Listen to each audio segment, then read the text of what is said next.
The meeting took place on a space station that humanity built in just 3 days. It appeared in neutral space between Earth and the Confederation's capital world, a massive structure that demonstrated human construction abilities the galaxy had never imagined possible.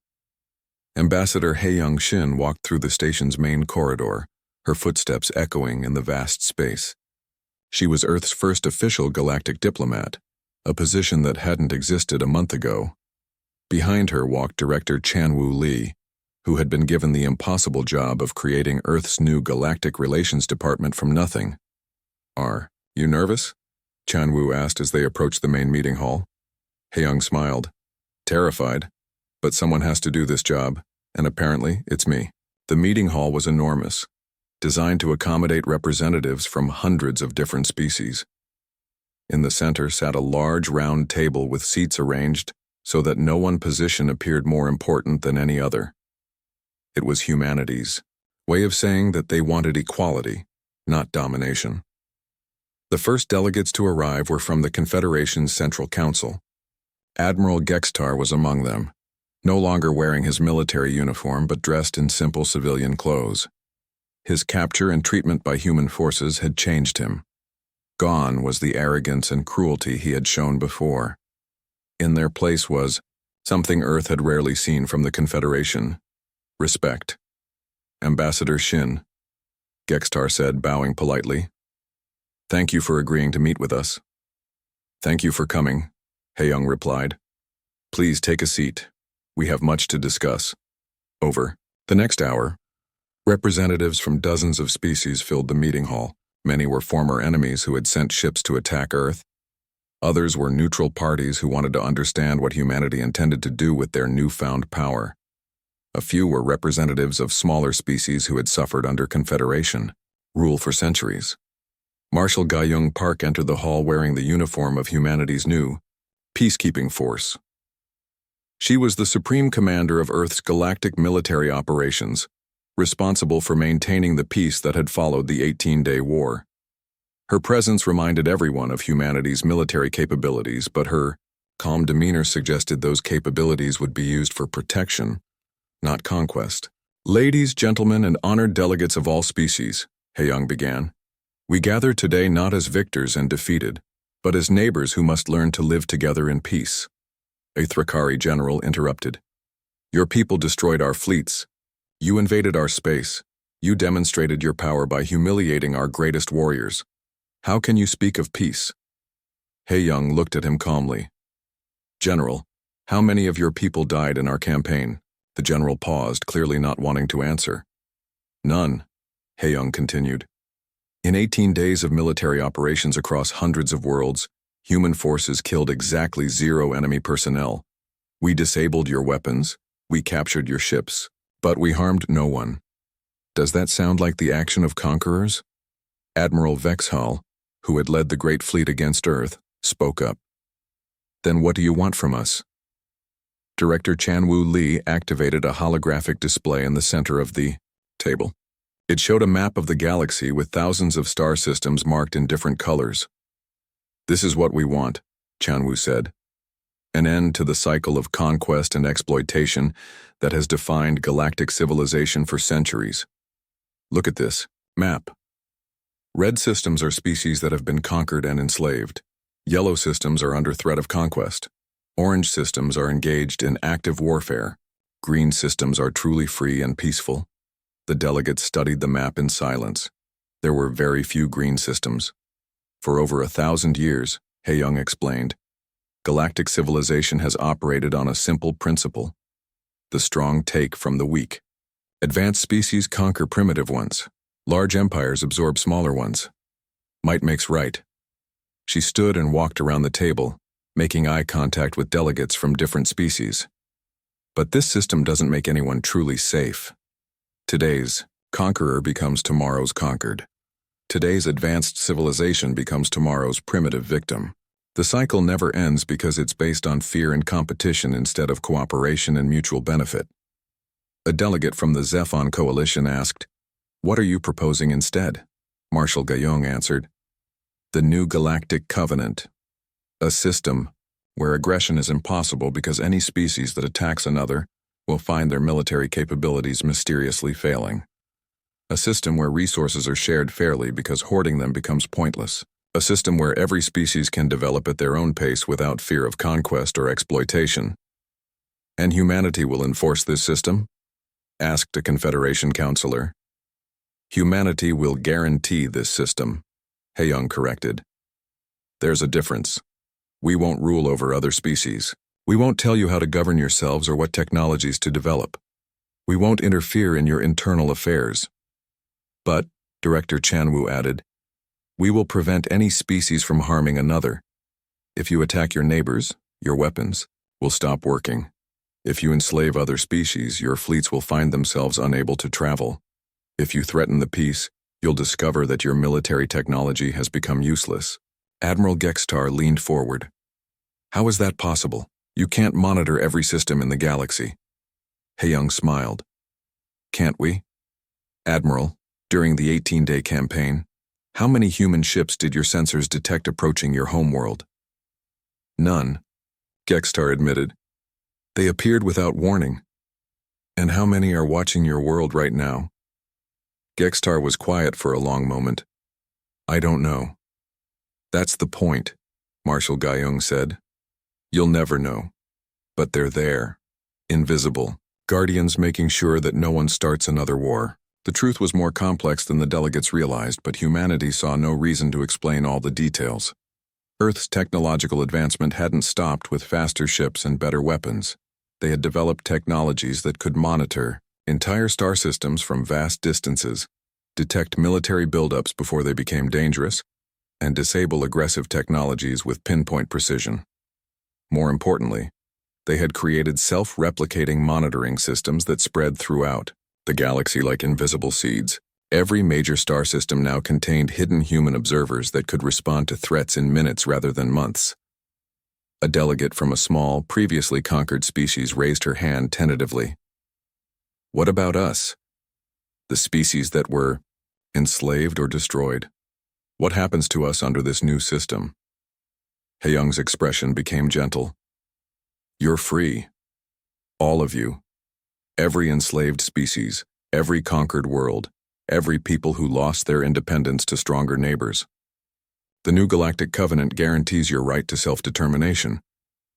But we don't have the technology to defend ourselves, the delegate protested. Without protection from larger species, we'll just be conquered again. No, you won't, Director, Chanwu said. Because conquest is no longer possible. Any species that tries to attack you will find their weapons don't work. Any fleet that approaches your world with hostile intent will lose power and drift helplessly in space. This is impossible, declared a hegemony admiral. No single species can monitor and control the entire galaxy. You're right, Hayoung agreed. No single species can control the entire galaxy. But we're not controlling it. We're just making sure no one else does either. Marshal Gayung activated another holographic display, showing human technology in action. Ships appearing and disappearing across vast distances, energy fields that could disable entire fleets, construction projects that built space stations in days rather than years. For 200 years, Gayung explained, humanity developed in isolation. While you were fighting wars and conquering worlds, we were solving problems. We learned how to travel faster than anyone thought possible. We discovered how to make ourselves invisible to any sensor. We developed weapons that can disable anything without destroying it. But most importantly, Hayoung added, we learned how to build things quickly and efficiently. The space station we're sitting in was constructed in 3 days using self-assembling materials and automated construction systems. We can build hospitals, schools, farms, and cities anywhere in the galaxy with the same speed. The implications began to sink in among the delegates. Humanity hadn't just defeated their military forces. They had the capability to transform entire worlds, to provide technology and resources on a scale that made traditional conquest pointless. What do you want in return? Asked Admiral Vexhall. Peace, Hayoung said simply. We want to live in a galaxy where our children don't have to fear being murdered by strangers from other worlds. We want to live in a galaxy where every species can develop their unique gifts and share them with others. We want to live in a galaxy where exploration and discovery replace conquest and exploitation. Over the following weeks, the new Galactic Covenant was established. It wasn't a government or an empire, but rather a guarantee of peaceful coexistence backed by humanity's invisible but omnipresent peacekeeping technology. Species that accepted the Covenant found their worlds protected from any external threat. They gained access to human technology that could solve problems they had struggled with for centuries. They discovered that cooperation with their neighbors brought benefits that conquest had never provided. The Confederation's response was massive and swift. Within hours of losing contact with Admiral Gextar's fleet, 200 warships jumped into Earth's solar system. They came from 12 different species, each bringing their most powerful weapons and their most experienced warriors.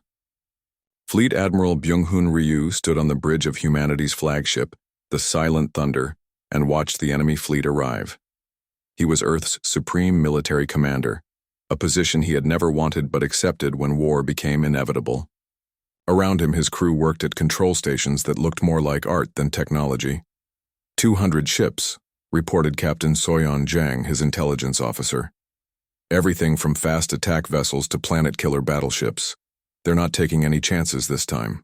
Intelligence Chief Min Seok studied the enemy formations on his displays. They've brought ships from the Thrakari Empire, the Zephon Coalition, the Hegemony of Suns, and 9 other major powers. This isn't just a Confederation response anymore. This is a galactic alliance against humanity. Byung-hun nodded calmly. The humans had expected this. When you embarrassed proud civilizations, they responded with overwhelming force. The galaxy's major powers had united against Earth because they couldn't accept that a single primitive world had defeated them. What they still don't understand, Byung-hun said quietly, is that numbers don't matter when your enemy can see everything you do before you do it. The alien fleet arranged itself in a massive attack formation around Earth's solar system. They had enough firepower to destroy entire planets. Their commanders were confident that this time, the humans would face the full might of galactic civilization. Admiral Vexhall of the Thrakari Empire led the combined fleet from his flagship, Eternal Domination. He had conquered 17 species in his career and had never lost a battle. The humans' trick with invisible ships had surprised the First Fleet, but he was prepared for such tactics now. Begin full-spectrum scanning, he ordered his crew. Use every sensor type we have. If the humans are hiding ships, we will find them. But the scans found nothing except empty space and the 12 disabled Confederation vessels floating near Earth. The human homeworld appeared defenseless, just as it had before. Sir, his tactical officer reported, we're receiving a transmission from the planet's surface. The image that appeared on Vexhall's screen showed a human in a simple military uniform, standing in what looked like a basic command center. Admiral Byung-hun Ryu appeared calm and relaxed, as if 200 enemy warships posed no threat at all. Admiral Vexhall, Byung-hun said, I know who you are. I've studied your campaigns, your tactics, your victories. You're a skilled commander and a formidable opponent. Vexhall was surprised by the human's respectful tone, but he remained suspicious. Then you know that I have never been defeated. Surrender now, and your species might survive as slaves. I'm not here to surrender, Byung-hun replied. I'm here to give you the same warning we gave the last fleet. Leave our system peacefully, and no one needs to die today.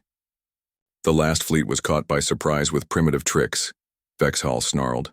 We are prepared for your deceptions. You face the combined might of galactic civilization. Your little world cannot stand against us. Byung-hun smiled sadly. Admiral, you still don't understand what you're facing. You think we're one small world with limited resources. You think we're alone and afraid. You think we're just lucky primitives who got a few surprise victories. That's exactly what you are, Vexhall declared. Then let me show you the truth, Byung-hun said. The transmission ended, and for a moment space around the solar system remained quiet. The alien fleet held their positions, waiting for whatever pathetic resistance the humans might attempt. Then space began to change. It started slowly, like stars moving in the distance. But the aliens soon realized that what they were seeing wasn't stars at all. Ships were appearing throughout the solar system, emerging from hiding places that shouldn't have existed. They came from behind asteroids that turned out to be camouflaged space stations. They rose from the surfaces of moons that had hidden massive shipyards beneath fake craters. They emerged from what had appeared to be empty space, their stealth technology finally dropping its disguise. Within 10 minutes, the alien fleet of 200 ships found themselves surrounded by over 800 human vessels. "This is impossible," Vexhall whispered. "Where did they all come from?" His sensor operator's voice was filled with panic. "Sir, I'm detecting shipyards inside Jupiter's atmosphere. There are industrial facilities built into Saturn's rings. The asteroid belt isn't just rocks. It's a massive military construction zone." Captain Soyeon Jang, aboard her stealth reconnaissance ship, opened a communication channel to the alien fleet. "Surprised? You shouldn't be. You've been watching our solar system for decades, and you saw exactly what we wanted you to see. The human ships moved with impossible coordination, like a single organism with 800 parts. They didn't attack immediately. Instead, they simply surrounded the alien fleet and waited." "How long?" Vexahal asked his intelligence officer. "Sir, how long have they been building this fleet?" The officer checked his readings, then looked up with shock on his face. "According to these energy signatures, some of these ships are over a century old, but that's impossible. Our intelligence reports show humans barely achieved interplanetary flight 50 years ago." Intelligence Chief Min Seok-o's voice came over the communications channel, explaining with the patience of a teacher. "Your intelligence reports were wrong because we wanted them to be wrong. Every signal you intercepted, every observation you made, every piece of information you gathered was carefully crafted to make you underestimate us. For 200 years, Admiral Byung-hun added, we've been preparing for this day. We knew that someday galactic civilization would notice our world and decide to take it. So we built defenses. We developed technology. We created a military force capable of protecting not just our world, but our freedom." The alien commanders studied the human fleet surrounding them and began to understand the scope of their mistake. The ships weren't just numerous.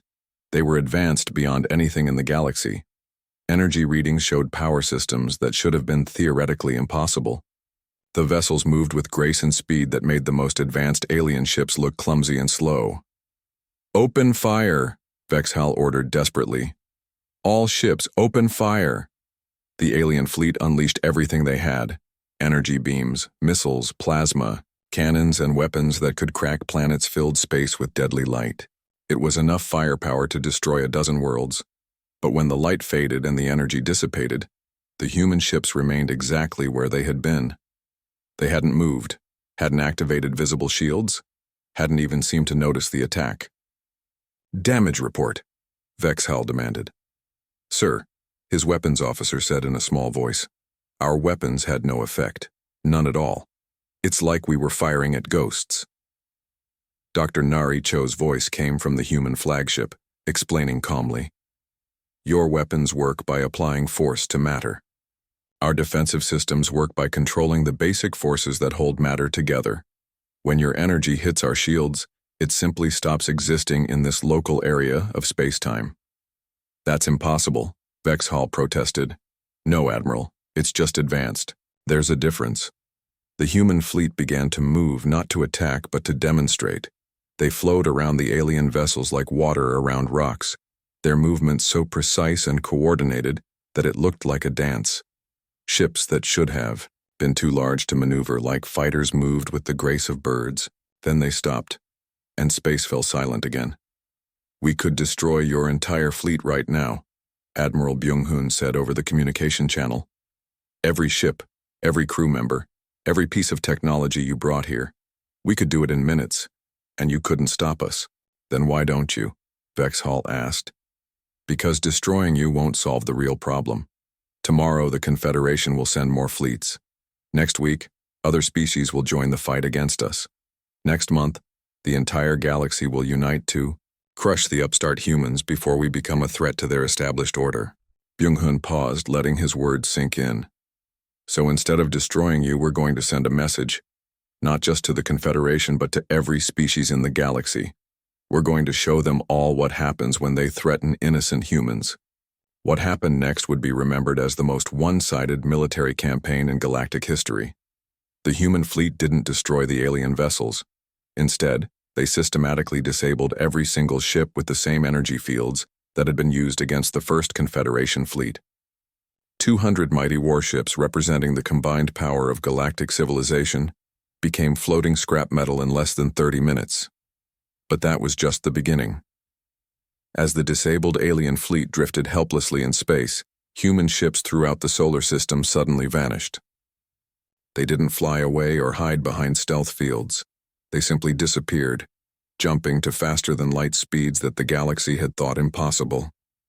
Within hours, human vessels appeared in orbit around the home worlds of every species that had sent ships to attack Earth. They didn't fire on cities or threaten civilians. They simply disabled every military installation, every defensive platform, and every warship. Earth went silent. Every human transmission stopped. Every signal from the planet's surface disappeared. The communication networks that had been chattering with panicked messages suddenly cut off completely. To the Confederation fleet, it looked like humanity had simply given up. Admiral Gextar smiled as he watched his sensors show nothing but quiet from the third planet. Excellent. They're finally showing proper respect. Fear is a wonderful teacher. But Admiral Seojin Kwan, watching from her hidden command ship behind Earth's moon, knew the truth. The silence wasn't surrender. It was preparation. For 200 years, humanity had planned for this moment. Now every system, every weapon, every secret technology was coming online at once. Status report, Seojin said to her crew. Colonel Jae-hyun Park, her tactical officer, checked his displays. All stealth ships are in position. The enemy still can't see us. Hidden orbital platforms are fully powered. Ground-based defense systems are ready to fire. Dr. Nari Cho, the artificial intelligence specialist, smiled as she watched her computers work. Our AI tactical systems have analyzed the enemy fleet. 12 large warships, standard Confederation design. Their shields, weapons, and engines are all exactly what we expected. They have no surprises for us. And we have many surprises for them, Seojin replied. The human response began quietly. While the Confederation celebrated their easy victory, things were moving in the darkness of space that their sensors couldn't detect. Human ships that were invisible to alien technology took positions around the enemy fleet. Weapons that the galaxy thought impossible prepared to fire. On Gextar's flagship, the crew was relaxed. They had conquered hundreds of worlds, and this one looked like it would be even easier than most. The humans had gone quiet after seeing their transport ship destroyed. Soon they would start begging for mercy. Sir, the communications officer called out, we're receiving a transmission from the planet's surface. Put it on the main screen, Gextar ordered. Let's hear them beg. But the human who appeared on the screen didn't look afraid. General. So Young-han stood in her command center, calm and professional. Behind her, other humans worked at advanced control stations that looked nothing like the primitive technology the Confederation expected. Admiral Gextar, So-young said, you have committed murder against innocent people. You have threatened to enslave our species. You have invaded our home system without permission. We gave you many chances to leave peacefully. Gextar laughed. Human, you are in no position to make threats. Surrender now, and your deaths will be quick. We're not surrendering, So-young replied. We're giving you one final warning. Leave our system immediately or face the consequences. And what could you possibly do to us? Gextar asked, still laughing. We've scanned your pathetic world. You have no weapons, no fleet, no defenses. You're just talking animals pretending to be brave. So-young looked directly into the camera. You scanned what we wanted you to see. You found what we allowed you to find. You made your plans based on lies we told you. Before Gextar could respond, the transmission ended. Earth went silent again. Foolish primitives, Gextar muttered. Begin bombardment of their major cities. Once a few million of them are dead, the rest will be more cooperative. But as his weapons officer prepared to fire, something impossible happened. Space around the Confederation fleet suddenly filled with human ships. They appeared from nowhere, like ghosts becoming solid. 12 human vessels, each one half the size of a Confederation warship, materialized in perfect attack formation. They had been there all along, invisible to every sensor the aliens possessed. Impossible, Gextar shouted. Where did they come from? His sensor operator's voice was full of panic. Admiral, I don't understand these readings. These ships, they shouldn't exist. The energy signatures are beyond anything in our databases. Admiral Seojin Kwan opened a communication channel to the Confederation fleet from her flagship. Alien vessels, you are surrounded. Power down your weapons and prepare to be boarded. You will be treated according to the laws of war, which is more mercy than you showed our civilians. Gextar stared at the human ships surrounding his fleet. They moved with impossible grace, like dancers in space. Their hulls seemed to bend light around them, making them hard to focus on even when visible. Energy readings from their engines showed power levels that should have been impossible for ships their size. This is a trick, Gextar declared. Humans are primitive. They cannot have technology like this. Sir, his tactical officer reported. They're targeting all our major systems. Engines, weapons, shields, life support. How are they getting such detailed scans through our armor? Colonel Jae-hyun Park, aboard one of the human attack ships, smiled as he watched his instruments. Their technology is exactly what we expected. 2 centuries of observation paid off. We know every weakness in their designs. Begin the demonstration, Admiral Seojin ordered. The human ships didn't fire conventional weapons. Instead, they projected energy fields that passed right through the Confederation's shields like they didn't exist. The fields touched the alien engines and simply turned them off. Weapon systems shut down. Life support systems flickered and died. In less than 30 seconds, 12 mighty Confederation warships became floating metal boxes in space. Impossible, Gextar whispered. Our shields are the most advanced in the galaxy. Nothing can penetrate them. Dr. Naricho's voice came over the communication channel, speaking with the patience of a teacher explaining something simple to a slow student. Your shields work by deflecting energy and matter around your ships. Our weapons don't use energy or matter. They manipulate the basic forces that hold atoms together. Your shields might as well be made of paper. On every Confederation ship, the crew stared at their dead control panels in shock. In 40 years of conquest, they had never encountered anything like this. The humans had weapons that ignored their defenses and technology that made no sense according to everything they knew about science. How? Gextar asked. 200 years, Admiral Seojin replied as her ship moved closer to his. While you were conquering primitive worlds and stealing their resources, we were learning. We studied your technology and found better ways. We watched your wars and developed defenses. We prepared for the day when you would finally notice our little world. Human soldiers in advanced armor began materializing inside the Confederation ships. They walked through the metal walls like they were made of air, their personal shields allowing them to ignore the alien ship's barriers. Commander Yoonbi Lim led the boarding team that appeared on Gextar's bridge. Her soldiers moved with the precision of people who had trained for this moment their entire lives. In seconds, they had control of the ship's command center.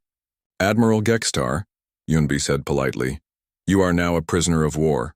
Your crew will be treated well if they cooperate.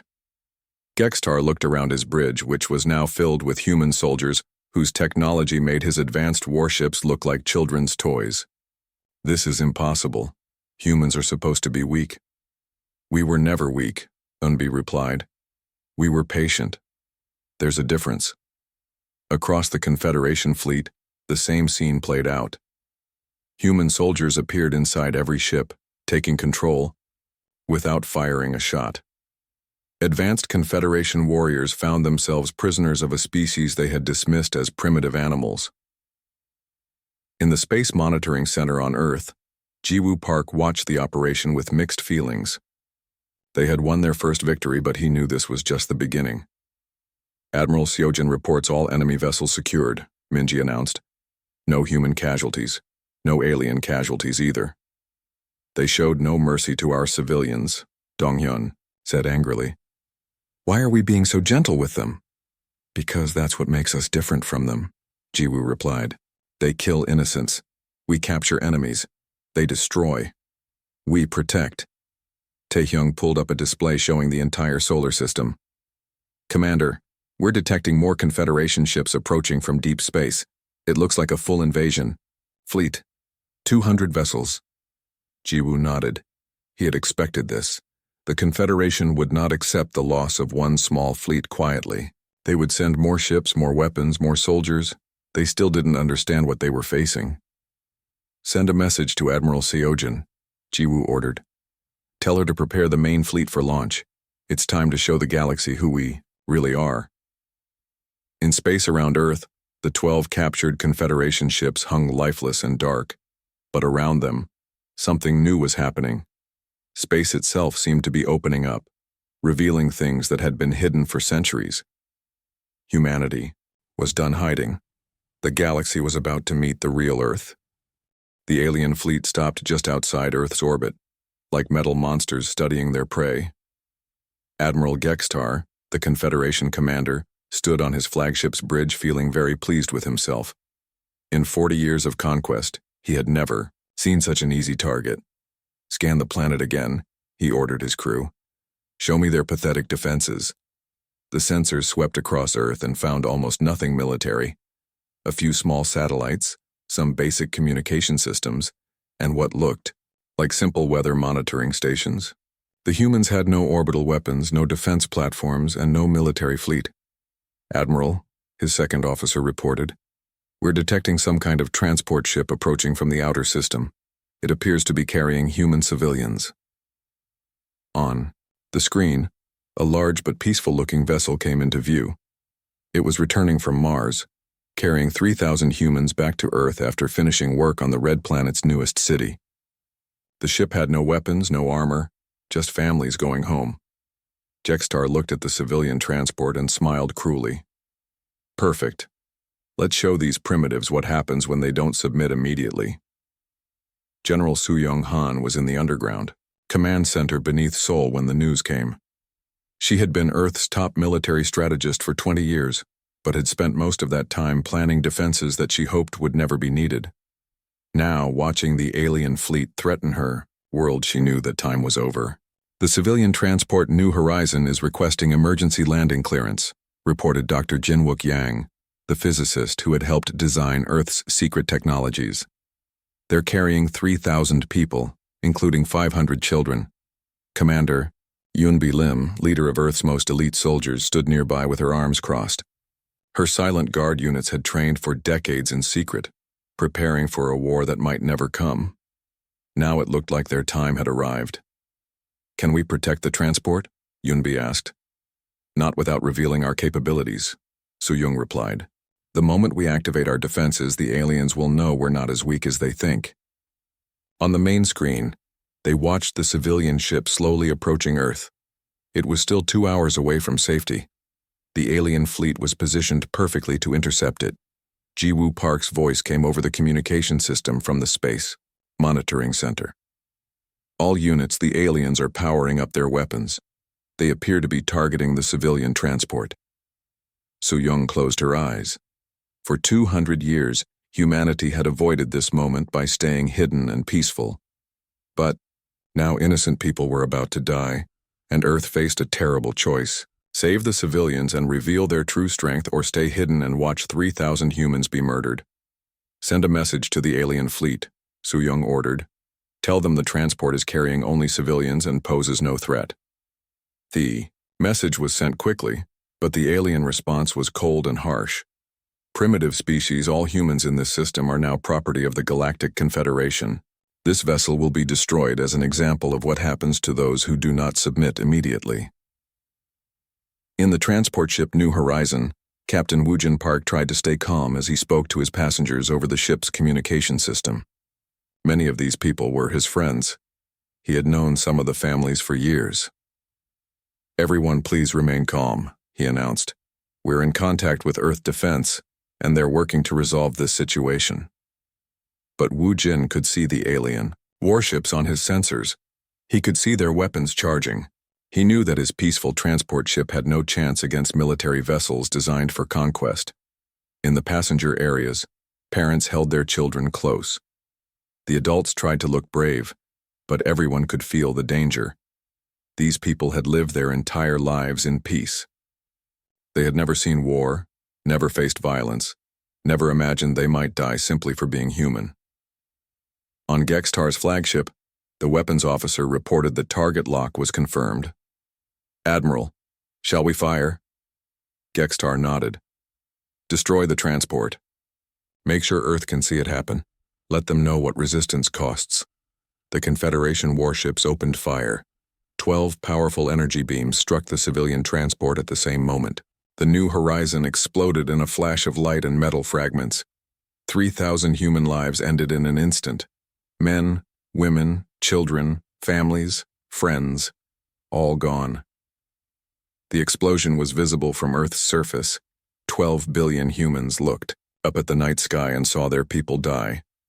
In the underground command center, General Su-Young Han watched the destruction with tears in her eyes. Around her, other officers stood in shocked silence. Dr. Jin Wook Yang put his face in his hands. Commander Yunbi Lim's jaw was tight with rage. "They killed them all," someone whispered. 3,000 civilians, another voice said. "Children. They killed children." Su-Young wiped her eyes and stood up straight. The time for hiding was over. The time for peace was over. The Galactic Confederation had just made the biggest mistake in their long history. "Activate all defensive systems," she ordered. "Contact every human settlement in the solar system. Tell them we are now at war."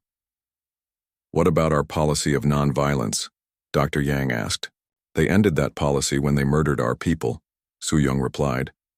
"Now they get to see what humanity is really capable of." Across the solar system, hidden systems that had slept for centuries began to wake up. Secret shipyards started, building vessels that the galaxy had never seen before. Defensive platforms that looked like asteroids revealed their true nature. Human colonies that appeared defenseless suddenly bristled with weapons. The Confederation had spent decades studying humanity and had gotten everything wrong. They thought humans were weak because Earth appeared peaceful. They thought human technology was primitive because humans chose not to show their real capabilities. They thought humans would surrender easily because humans preferred to avoid fighting. But humanity's greatest strength had always been their ability to adapt and survive.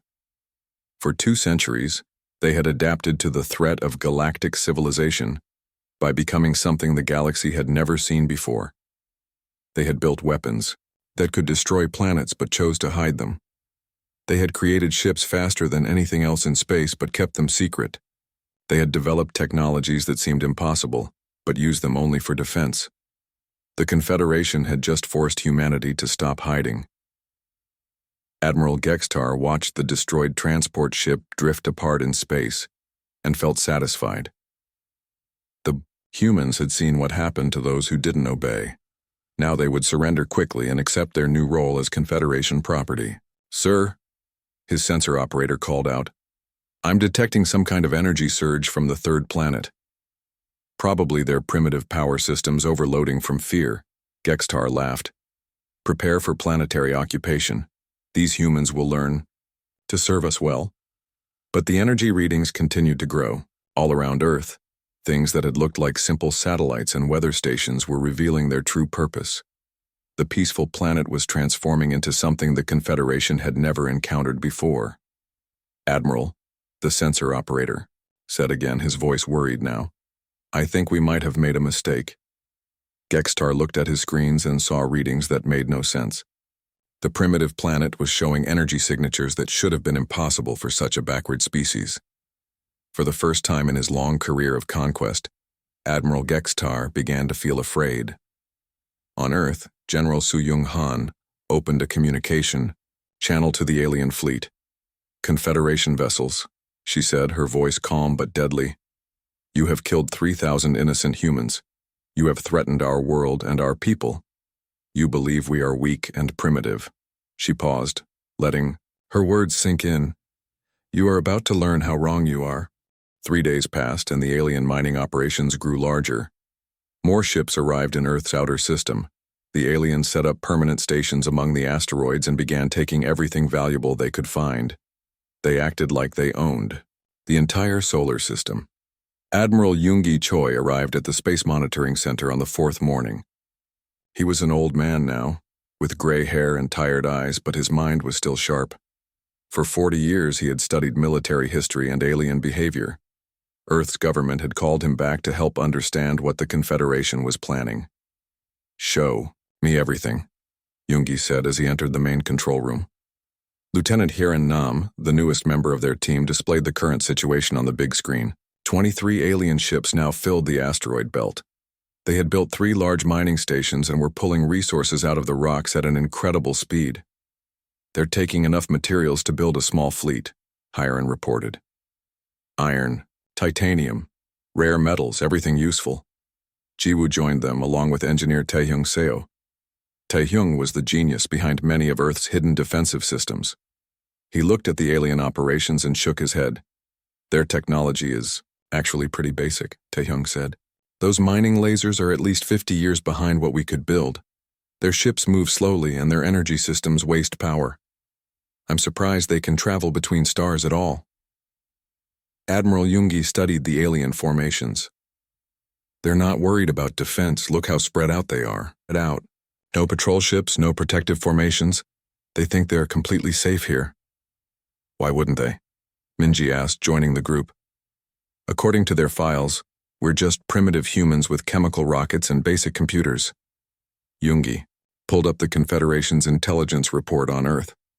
The document was full of mistakes and wrong information. The aliens thought humans had barely reached their own moon. They believed Earth's population was only 2 billion people instead of 12 billion. They had no idea that human cities existed on Mars, Europa, and dozens of other worlds. "They think we're like the species they conquered in the past," Yoongi explained. "Weak civilizations that barely understand science. They expect us to be grateful that they're even talking to us." As if to prove his point, a new message arrived from the alien fleet. This time, it wasn't just rude. It was a threat. "Attention, primitive inhabitants of the third planet," the message began. "The Galactic Confederation is establishing permanent operations in this system. Your species will be relocated to suitable reservation worlds where you can serve useful functions. Prepare for evaluation and transport within 30 days. Resistance is futile and will result in punishment." The control room fell silent. Everyone stared at the screen, reading the message again and again. The aliens weren't just taking rocks anymore. They wanted to move all of humanity off Earth and turn them into slaves. "Evaluation and transport," Donghyun repeated, his voice full of anger. "They want to judge us like animals and ship us away from our home." Taehyung laughed, but it wasn't a happy sound. "Reservation worlds. They think they can put 12 billion humans on some empty planets and use us as workers." "It gets worse," Hiran said, pulling up more Confederation files. "I've been reading their historical records. This is what they always do. They take a system's resources, move the native species to prison worlds, and then forget about them. Some of these species haven't been heard from in centuries." Admiral Yoongi stood quietly for a long moment, thinking. Then he turned to Jiwoo. "Commander, I think it's time to show them who they're dealing with." But Jiwoo shook his head. "Not yet. Earth's policy is clear. We don't start fights. We only defend ourselves when directly attacked." "They're stealing our resources and threatening to kidnap our entire species," Donghyun said. "How is that not an attack?" "Because they haven't hurt anyone yet," Jiwoo replied. "As long as no human is harmed, we continue with diplomatic solutions." Yoongi frowned. "Jiwoo, I've studied these aliens for decades. Diplomacy won't work. They don't see us as equals. To them, we're just talking animals. The only thing they understand is strength." Before Jiwoo could answer, alarms began ringing throughout the building. Minji ran to her screens and gasped. "They're moving toward Earth," she announced. 5 large ships just left the asteroid belt and are heading for our planet." On the main screen, the alien vessels looked like metal beasts flying through space. Each ship was the size of a city, covered in weapons and armor. They moved slowly but steadily toward humanity's home world. Time to arrival? Jiwoo asked. 18 hours at their current speed, Hyerin calculated. Taehyung checked his hidden systems. All defensive platforms are ready. The orbital weapons can fire as soon as they get close enough. Should I activate them? Jiwoo hesitated. For 200 years, Earth had remained peaceful. They had never fired a shot in anger at anyone. Starting a war with the Galactic Confederation would change everything. Send them one more diplomatic message, Jiwoo ordered. Tell them that approaching Earth without permission is considered a hostile act. Ask them to stop and talk instead. The message was sent and they waited. The reply came back quickly, filled with alien laughter. Primitive species, your threats are amusing. We are coming to evaluate your world and your people. Any attempt to resist will be met with force. Your small planet will make a good base for our operations in this region. The aliens weren't just taking resources anymore. They weren't just planning to move humans to reservation worlds. They wanted Earth itself. Admiral Yoongi looked at Jiwoo with serious eyes. Commander, they've made their choice. Now we have to make ours. Jiwoo stared at the approaching alien ships. Each vessel carried enough weapons to destroy a city. The Confederation had conquered hundreds of worlds with fleets like this. They expected humans to surrender immediately. They had no idea what they were flying toward. Taehyung, Jiwoo said quietly. Prepare all defensive systems. Don't activate them yet, but make sure everything is ready. Already done, Commander. Earth hasn't been defenseless for a very long time. Hyerin, contact all human settlements in the system. Tell them to be ready for emergency protocols. Yes, sir.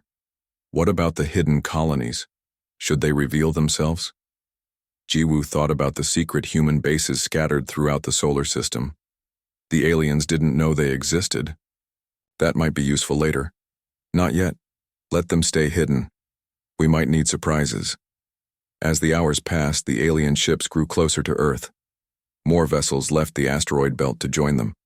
Soon, a fleet of 12 large warships was approaching, humanity's home. The Confederation commanders sent regular messages, each one more arrogant than the last. They talked about evaluating human usefulness. They discussed which humans would make good workers and which would be disposed of. They made plans for turning Earth into a Confederation military base. They acted like the war was already over, and they had won. In the Space Monitoring Center, the human team watched and waited. They could see everything the aliens were doing. They knew exactly how many ships were coming and what weapons they carried, but the aliens couldn't see anything unusual around Earth. Their sensors showed them a peaceful planet with basic technology. They saw no weapons, no defenses, no military preparations. They had no idea that Earth had been quietly preparing for this moment for 2 centuries. 12 hours until they reach Earth orbit, Minji announced. Jiwoo nodded and made his decision. It was time to wake up the sleeping giant. The morning sun painted Earth's sky in soft colors as Commander Jiwoo Park walked through the peaceful gardens of Seoul. Children played nearby while their parents tended to beautiful flowers. The air was clean, and the sounds of nature mixed with gentle human laughter. This was Earth in the year 2387, a world that had found peace after centuries of learning from its mistakes. Jiwoo stopped at a bench and looked up at the sky. Somewhere out there, beyond the blue atmosphere, alien civilizations were fighting wars and making deals. Earth knew about them. They had been watching for over 200 years. But Earth had chosen to stay hidden, to stay quiet, to stay safe. The commander's wrist device buzzed softly. Dr. Minji Kim's face appeared on the small screen. Her eyes looked worried, which was unusual for the calm scientist.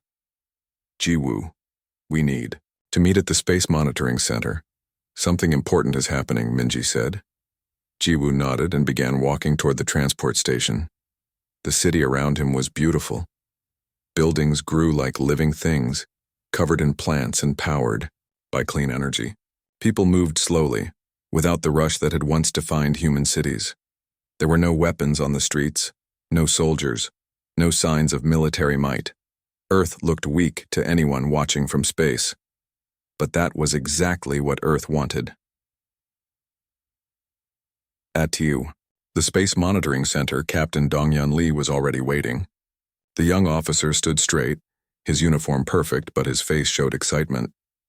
Dong-Yun had joined the Earth Defense Force hoping for adventure, but for 5 years, all he had done was watch peaceful skies.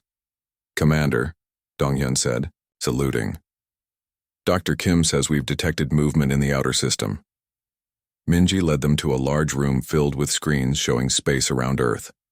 The images came from hidden sensors that the aliens didn't know existed. On the main screen, a ship appeared. It was ugly and dark, shaped like a giant bug with metal wings. "This is a Confederation survey vessel," Minji explained. "It arrived 3 hours ago and began scanning our asteroid belt. According to our records, this type of ship usually comes before mining operations." Jiwoo studied the alien vessel. For 2 centuries, Earth had watched the Galactic Confederation grow. It now included 847 different alien species, all working together to control space and take resources from any world they wanted. The Confederation was powerful, but they were also careless and proud. "What did their files say about us?" Jiwoo asked. Minji touched her screen, and alien symbols appeared, with human translations below. "They call us primitive isolationists. Their last report says we have basic rockets and simple computers. They think we can barely reach our own moon." Dong-Yun laughed. "They have no idea what we can really do." But Jiwoo didn't smile. He had studied military history for decades. He knew that wars often started because one side didn't understand the other. Earth had spent 200 years building something amazing, but it was hidden beneath a mask of weakness. After the last Great War in 2156, humanity had made a choice. Instead of reaching out to the stars and risking conflict with aliens, they would perfect life on their own world first. They had built incredible technology, but all of it was defensive. Earth could protect itself from anything, but few people beyond their world knew this. "Send them our standard message," Jiwoo ordered. "Polite greetings and an offer to talk."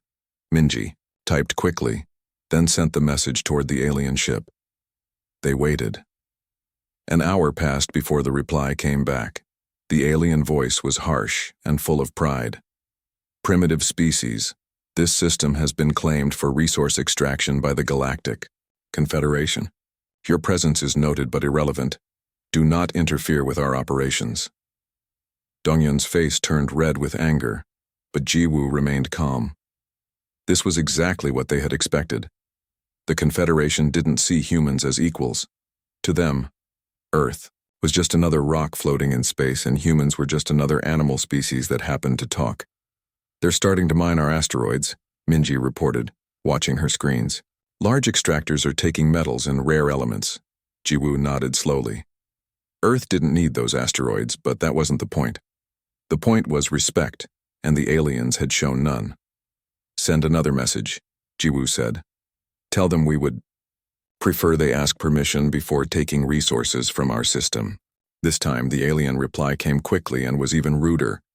"Lower species do not own space resources. Be grateful we allow your continued existence on your small world. Do not contact us again." The room fell silent. Dong-Yun looked ready to explode with anger. Even calm Minji seemed upset. But Jiwoo just stood quietly thinking. For 2 centuries, Earth had avoided this moment. They had watched the Confederation take resources from hundreds of worlds. They had seen smaller species enslaved or destroyed. They had remained hidden, hoping that staying quiet would keep them safe. But now the Confederation had come to their home. They were taking what they wanted without asking. They were treating humans like insects that could be ignored.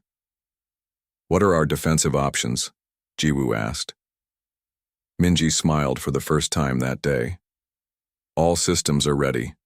The orbital platforms can be activated in 10 minutes. The hidden fleet can launch in 30 minutes. The special weapons can be online in 1 hour. And they won't see any of it coming? Their sensors can't detect our stealth technology.